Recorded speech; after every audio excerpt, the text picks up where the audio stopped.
Di tengah himpitan ekonomi dan keterbatasan hidup, seorang ibu di Kelurahan Ponjalae, Kecamatan Wara Timur, Kota Palopo menjadi tulang punggung keluarganya. Ia adalah Asriani, seorang ibu yang berjuang seorang diri menghidupi 5 anaknya dengan bekerja sebagai buruh ikat rumput laut. Setiap hari Asriani menghabiskan waktu berjam-jam untuk mengikat rumput laut demi mendapatkan upah yang sangat terbatas. Ia hanya mendapat upah sekitar Rp30.000 hingga Rp40.000 per hari. Penghasilan itu harus ia bagi untuk kebutuhan makan dan biaya hidup lainnya. Tak hanya itu, setiap bulan Asriani juga harus membayar uang kontrakan sebesar Rp450.000. Sang suami yang seharusnya menjadi penopang keluarga kini tidak bekerja. Asriani dan kelima anaknya tinggal di sebuah rumah kontrakan kecil berbahan kayu yang sangat sederhana. Mereka tidur hanya beralaskan tikar tipis tanpa kasur atau tempat tidur layak. Kondisi rumah pun memprihatinkan.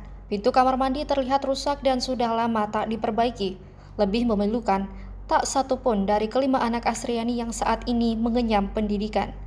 Menanggapi kondisi tersebut, Lurah Ponjalae, Gerhani mengatakan pihaknya tidak tinggal diam. Ia mengaku telah mengupayakan bantuan termasuk mendorong agar anak-anak Asriani bisa kembali mengenyam pendidikan. Ia juga menjelaskan, salah satu anak Asriani akan didaftarkan untuk mengikuti program ujian paket karena telah lama putus sekolah. Selain dari pihak kelurahan, Dinas Sosial Kota Palopo juga telah memberikan berbagai bentuk bantuan kepada keluarga Asriani. Bantuan tersebut antara lain berupa bahan makanan pokok, perlengkapan rumah tangga, serta pendampingan untuk mengakses program bantuan sosial lainnya. Kisah Asriani menjadi potret nyata kehidupan sebagian masyarakat yang masih hidup dalam kemiskinan di tengah kota. Di sini, Ki.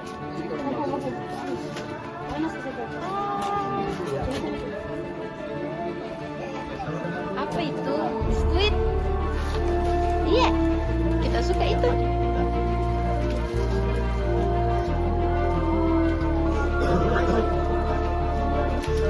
Apa, Kak? Oh, sudah bisa, Kak.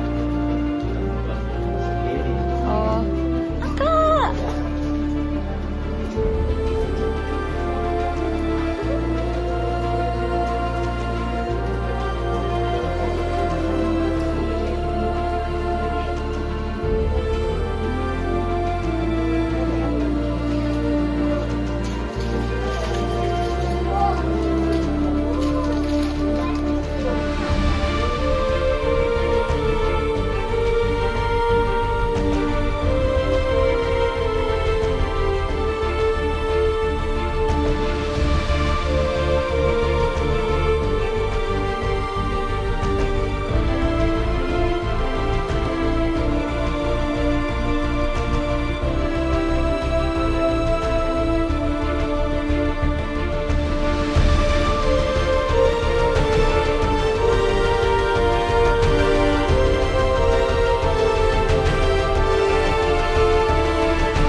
Bisa dijelaskan bantuan kepada warga yang butuh bantuan hari ini seperti apa, Pak? Baik, terima kasih.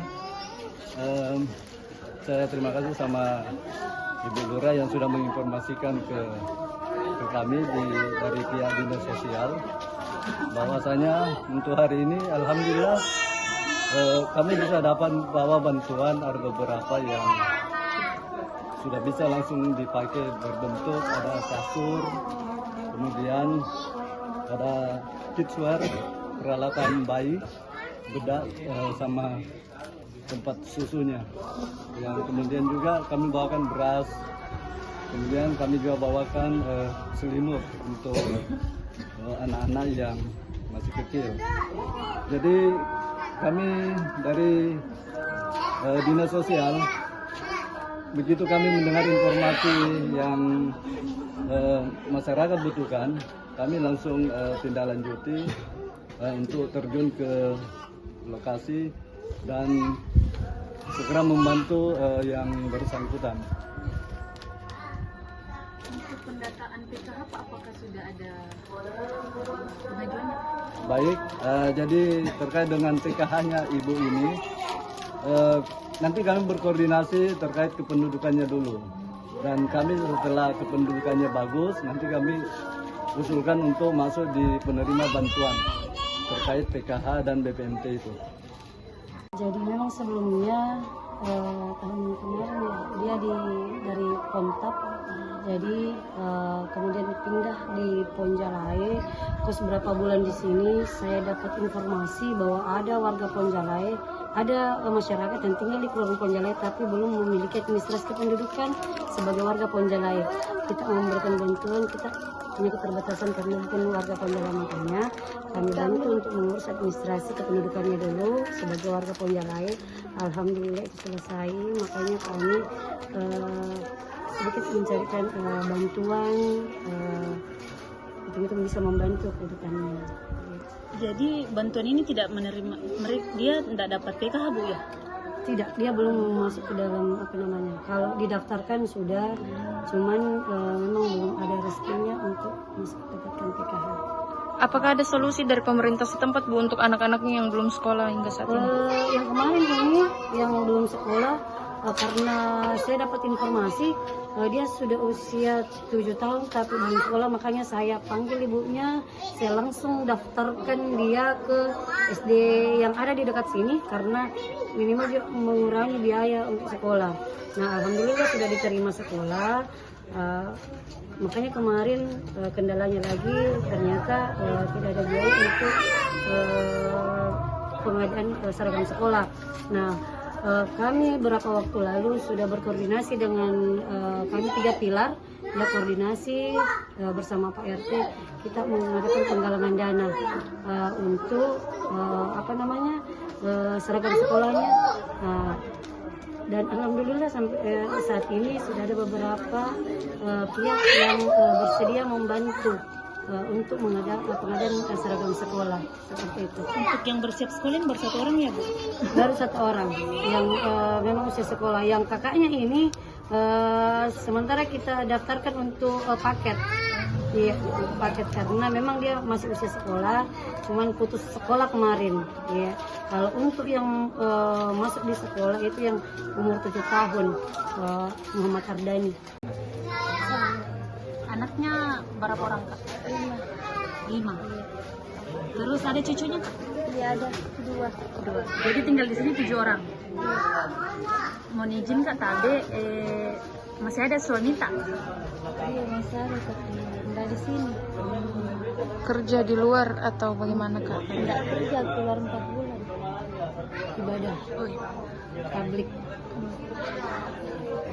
Jadi untuk kehidupan sehari-hari Kak itu dari mana Kak untuk makanan-makanan? Kerja ikat rumput laut.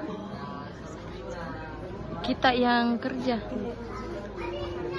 Untuk tinggal di sini Bu, bayarnya berapa per bulan? Setengah. 4,5.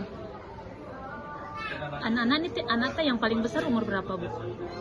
Sudah kawin nih jam Jadi tinggal di sini juga. biasa sama suaminya aja. Sama suaminya. Jadi di sini Bu 7 orang sama anak dan cucu. Anak tak yang paling kecil umur berapa? 4 tahun. 4 tahun. Tapi anak tak sekolah aja, tahu seperti apa Bu? Enggak sekolah. Karena kekurangan biaya. Jadi sudah lama ngekos di sini Kak? Sejak kapan? Memang di sini mungkin ada ucapan terima kasih kepada Ibu Lurah, pemerintah setempat, Kak. Terima kasih banyak atas semuanya Ibu Bapak. Terima kasih banyak. Ada harapannya Bu ke depannya seperti apa? Mudah-mudahan bisa tambah lebih dimudahkan rezeki. Umur tak berapa Bu? 30. Tapi Ibu, untuk penghasilan tak sendiri tuh setiap bulannya kisaran berapa Bu dari kerja rumput laut itu? Biasa hari-hari diambil, hari-hari biasa 40, biasa 50, biasa 30, tergantung. Tapi diutamakan untuk bayar tempat tinggal ya Bu? Biasa juga dipakai makan. Download Tribun X sekarang, menghadirkan lokal menjadi Indonesia.